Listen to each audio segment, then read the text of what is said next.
ठीक है। हम आज शुरू करने वाले हैं अध्याय 1, जिसमें अध्याय 1 में हम जानेंगे परिमेय संख्याएं और अपरिमेय संख्याओं के बारे में।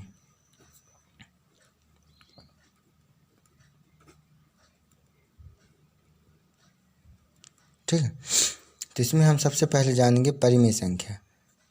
तो परिमेय संख्या जो हमारी होती है, परिभाषा जो होती है परिमेय संख्या की, वो होती है यदि किसी संख्या को क्या होता है, यदि किसी संख्या को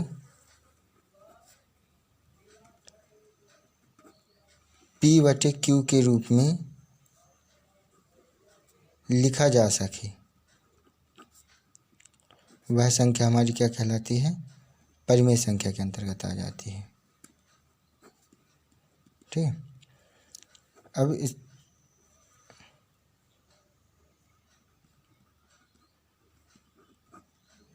इसकी हम परिभाषा और बोल सकते हैं कि जिस संख्या को हम P/Q के रूप में लिख सकते हैं वह हमारी क्या कहलाएगी, परिमेय संख्या।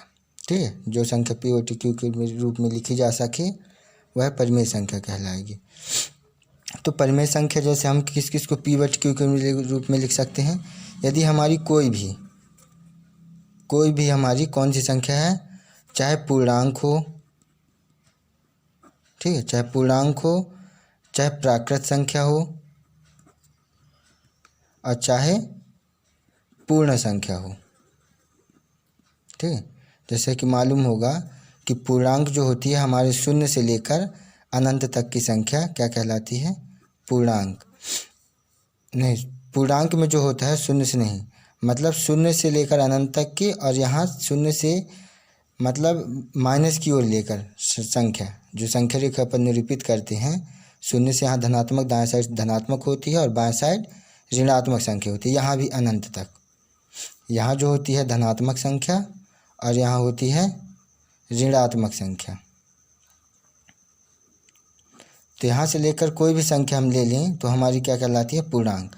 और जो पूर्णांक होती है वो एक परिमेय संख्या के रूप में मानी जाती है।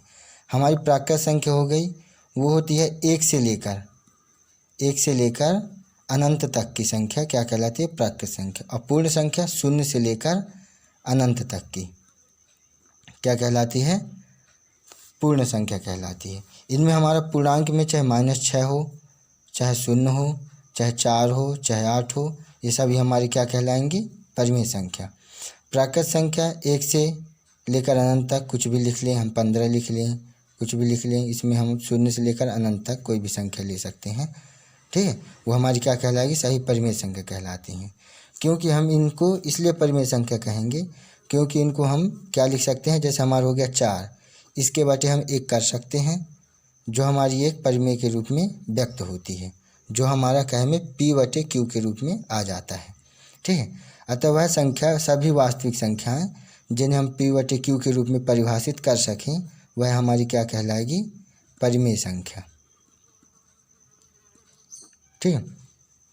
अब इसमें हमारा क्या होता है, अब आए बात अपरिमेय संख्या की। तो अब अपरिमेय संख्या किसे कहा जाएगा, किसकी बात करेंगे, अपरिमेय। तो अपरिमेय में होता है जिसको हम P/Q के रूप में नहीं लिखा जा सकता, जिसे P/Q के रूप में नहीं लिखा जा सकता, वो क्या कहलाएगी, अपरिमेय संख्या। ठीक है। जैसे हम बता दें उदाहरण के लिए कि कौन सी संख्या अपरिमेय कहलाएगी।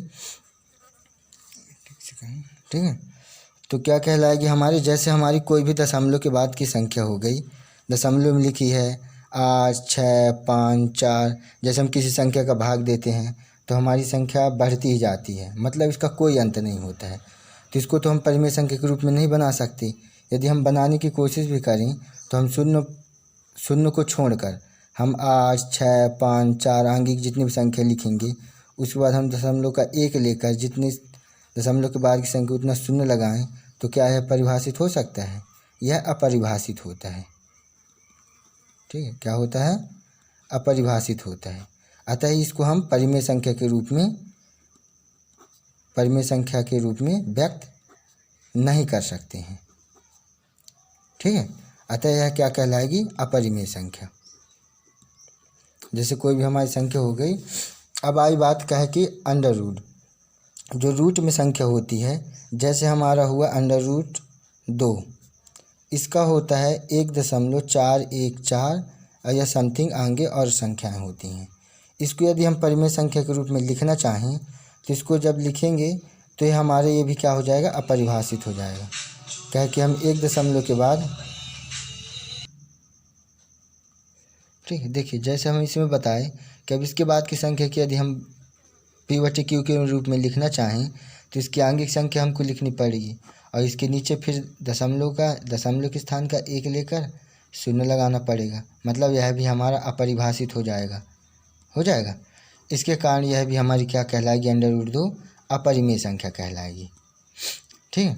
अब इसमें यदि हमारा कोई वर्गमूल के अंतर्गत फंसता है, जैसे हमारा रूट में संख्या हुई 4, अब इसका वर्गमूल होता है प्लस माइनस में 2 होता है। ठीक है। अधिकतर तो हम अंडर रूट 4 का धनात्मक संख्या ही मानते हैं कि 2 होगा। ठीक है, लेकिन प्लस माइनस दोनों होता है। तो ये 2 का हमारा आया, इसको हम बटे 1 लगा सकते हैं, ये परिमेय संख्या मानी जाएगी। ठीक है, जिसका हमारा कि दशमलव में ना आए, रूट का तोड़ने पर दशमलव में ना आए, वो हमारी क्या कहलाएगी, परिमेय संख्या कहलाएगी। मतलब कोई भी धनात्मक संख्या हुई। यदि हमारा कोई संख्या लिखा है जैसे कि 5.146 कुछ भी है, इतना हुआ, अब इसके बाद हमारी आंगिक संख्या नहीं है, ये इसका मतलब लास्ट है, तो इसको यदि हमको P/Q के रूप में बनाना हुआ या पता करना हुआ कि परिमेय संख्या है कि नहीं है, तो इसको पता करने के लिए हम क्या लिखेंगे कि 5146 बटे हम दशमलव का 1 लगा के नीचे और बाकी का 0 लगा देंगे। इतना लिख दिए। अब हमारी ये बन गई, तो इसे हम P/Q के रूप में व्यक्त कर सकते हैं। इसे P/Q के रूप में व्यक्त कर सकते हैं, अतः ये हमारी क्या कहलाएगी, परिमेय संख्या। ठीक, इस तरह से हम परिमेय या अपरिमेय संख्याओं को जान सकते हैं, अतः उसे परिभाषित कर सकते हैं कि परिमेय संख्या है कि नहीं है, पता कर सकते हैं। आशा करता हूँ कि वीडियो पसंद आई हो, हमें ज़रूर बताएं और जो भी कुछ डाउट हो तो कमेंट ज़रूर करें। ठीक है। देखिए अब इसके बाद हम बुक में चलते हैं, उदाहरण नंबर 1। ठीक है। अब उदाहरण नंबर में लिखा है, नीचे दिए गए कथन सत्य या असत्य कारण के साथ अपने उत्तर दीजिए। ठीक है। उदाहरण नंबर 1 है, जैसे पहले में लिखा है। ठीक है ना, ये क्वेश्चन सबसे महत्वपूर्ण है, इसे जानना जरूरी है। ठीक है। लिखा है पहले नंबर, प्रत्येक पूर्ण संख्या एक प्राकृत संख्या होती है। इसको बताना है ये सत्य है या असत्य। ठीक है। दूसरा नंबर है, प्रत्येक पूर्णांक एक अपरिमेय संख्या होती है। इसको भी बताना है सत्य या असत्य। तीसरा नंबर है, प्रत्येक परिमेय संख्या एक पूर्णांक होती है। ठीक है। अब ये कैसे होते हैं तो देखिए, जैसे हम इसको समझा दें। ठीक है, तो पहला नंबर हमारा क्वेश्चन है कि प्रत्येक पूर्ण संख्या एक प्राकृत संख्या होती है। हम बताए थे पूर्ण संख्या। ठीक है, तो पूर्ण संख्या जो होती है, तो पूर्ण संख्या लेकर 0 से लेकर अनंत तक की संख्या, कहाँ तक की, अनंत तक की संख्या क्या कहलाती है, पूर्ण संख्या। ठीक है, तो पूर्ण संख्या हमारी क्या हो गई, 0 से लेकर अनंत तक की। और जो प्राकृत संख्या होती है, प्राकृत संख्या, इनकी परिभाषा याद रखना, पूर्ण संख्या और प्राकृत संख्या किसे कहते हैं। तो पूर्ण संख्या की परिभाषा बताना है कि 0 से लेकर अनंत तक की सभी धनात्मक संख्या, मतलब 0 के बाद 1 2 3 4 5 ये गिनती बढ़ती जाएगी, चाहे जहाँ तक जाए, मतलब अनंत तक संख्या बोल देते हैं, तो हमारी क्या कहलाएगी, पूर्ण संख्या। और जो प्राकृत संख्या की परिभाषा होती है, मतलब ये प्राकृतिक से रिलेटेड होती है। जैसे हम किसी वस्तु को गिनने में प्रयोग करते हैं तो कहाँ से शुरू करते हैं, 1 से। कोई भी तो 0 से गिनने का प्रयास नहीं करता है, इसलिए इसको नेचुरल नंबर भी बोला जाता है। ठीक है, तो नेचुरल नंबर से याद रखना प्राकृतिक। ठीक है, नेचुरल नंबर से याद रखना कि क्या हो जाएगा, प्राकृतिक, मतलब प्राकृत संख्या। अब प्राकृतिक में हम कुछ भी वस्तु के गिनने का प्रयोग करते हैं तो कहाँ से करते हैं, 1 से। तो हम 1 से प्रयोग करते हैं, तो 1 से लेकर अनंत तक की संख्या क्या कहलाती है, प्राकृत संख्या। ठीक है, तो पूर्ण संख्या हुई हमारी, जो पूर्ण रूप से गिनती स्टार्ट होनी चाहिए तो 0 से होनी चाहिए, इसलिए पूर्ण संख्या कहलाती है। और वैसे जब हम गिनने का प्रयोग करते हैं तो कहाँ से करते हैं? 1 से। अतः ये हमारी प्राकृत संख्या कहलाती है कि 1 से लेकर अनंत तक की संख्या प्राकृत संख्या कहलाती है। ठीक है। अगली बात आती है कि पूर्णांक। तो पूर्णांक किसे कहते हैं? तो पूर्णांक जो होता है, पूर्णांक संख्या, तो बता दें पूर्णांक संख्या जो होती है, पूर्णांक संख्या हमारी धनात्मक और ऋणात्मक दोनों संख्याएं आ जाती हैं। जैसे हम किसी संख्या रेखा में प्रदर्शित करें तो हम एक रेखा खींचे, हमारे यहाँ पास मान लिए बीच का ये 0, ठीक है। इसके बाद जब हम गिनती स्टार्ट करेंगे तो आगे 1, 1 के बाद 2, 2 के बाद 3, 3 के बाद 4, 4 के बाद 5, 5 के बाद 6, ऐसे लेकर ये आगे अनंत की ओर बढ़ती जाती है। ठीक है। उसी प्रकार क्रम हमारा पीछे की ओर चलता है। यहाँ चलता है -1, -2, -3 और -4, मतलब ये भी अनंत तक जाता है। ठीक है। ये कहलाती है हमारी क्या? संख्या रेखा। ठीक। तो संख्या रेखा में हमारा धनात्मक संख्या और ऋणात्मक संख्या दोनों होता है। ठीक है। दाईं ओर क्या होता है? धनात्मक संख्या, और बाईं ओर क्या कौन सा होता है? ऋणात्मक संख्या। ठीक। तो हमारी पूर्णांक संख्या कहलाती है, मतलब सभी संख्याएं धनात्मक और ऋणात्मक, मतलब धनात्मक और ऋणात्मक और शून्य सहित सभी संख्याएं हमारी क्या कहलाती हैं? पूर्णांक संख्या। ठीक है। अब इन परिभाषाओं को जानने के बाद हम क्वेश्चन पर चलेंगे। तो नंबर 1 क्वेश्चन दिया है कि प्रत्येक पूर्ण संख्या एक प्राकृत संख्या होती है। तो बोला है कि प्रत्येक पूर्ण संख्या, तो पूर्ण संख्या हमारी 0 से स्टार्ट हुई, पूर्ण संख्या प्राकृत संख्या होती है। और प्राकृत संख्या कहाँ से स्टार्ट होती है? 1 से। मतलब पूर्ण संख्या हमारी 0 से स्टार्ट हुई और प्राकृत संख्या 1 से स्टार्ट हुई, मतलब ये तो प्राकृत संख्या में नहीं आ सकता 0। अतः ये हमारा कथन क्या हो जाएगा? पहला नंबर असत्य हो जाएगा। तो हमारे पहला क्वेश्चन क्या हो जाएगा? असत्य हो जाएगा। ठीक है। ये हमारा पहला क्वेश्चन क्या हो गया? असत्य। दूसरा नंबर पूछा है कि प्रत्येक पूर्णांक एक परिमेय संख्या होती है। तो क्या बोला है? पूर्णांक। यह हमारा क्या हुआ? पूर्णांक। पूर्णांक में ऋणात्मक और धनात्मक दोनों संख्या आ गई।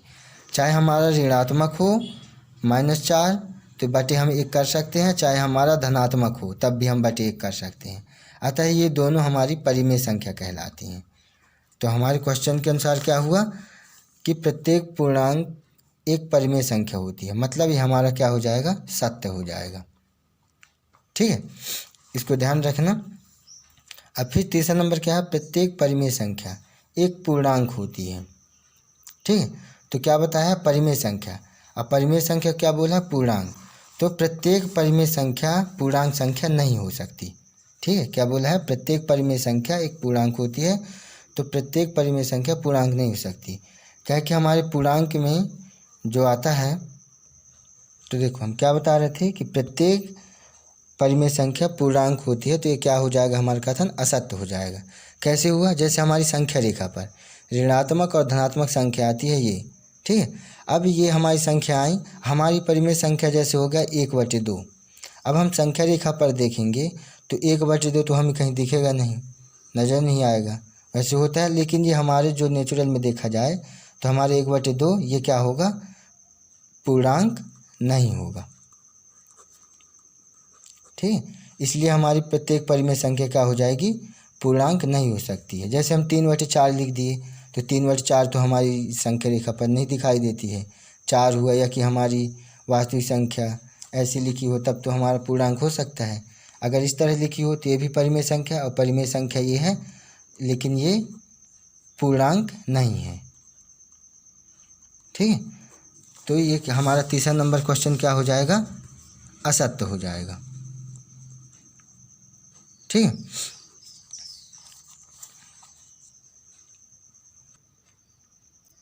इसके बाद अब आप लोग प्रश्नावली 1.1 है, इसे हल करने का प्रयास करें, और फिर इसके बाद हम अगली वीडियो में प्रश्नावली 1.1 के सभी सवाल हम हल सहित बना के वीडियो दिखाएंगे। ठीक है। तब तक के लिए बच्चों इतना ही। आगे की ओर अगली वीडियो का इंतज़ार करना, इसमें हम पूरे सवाल हल करके बताएंगे। ठीक है। धन्यवाद।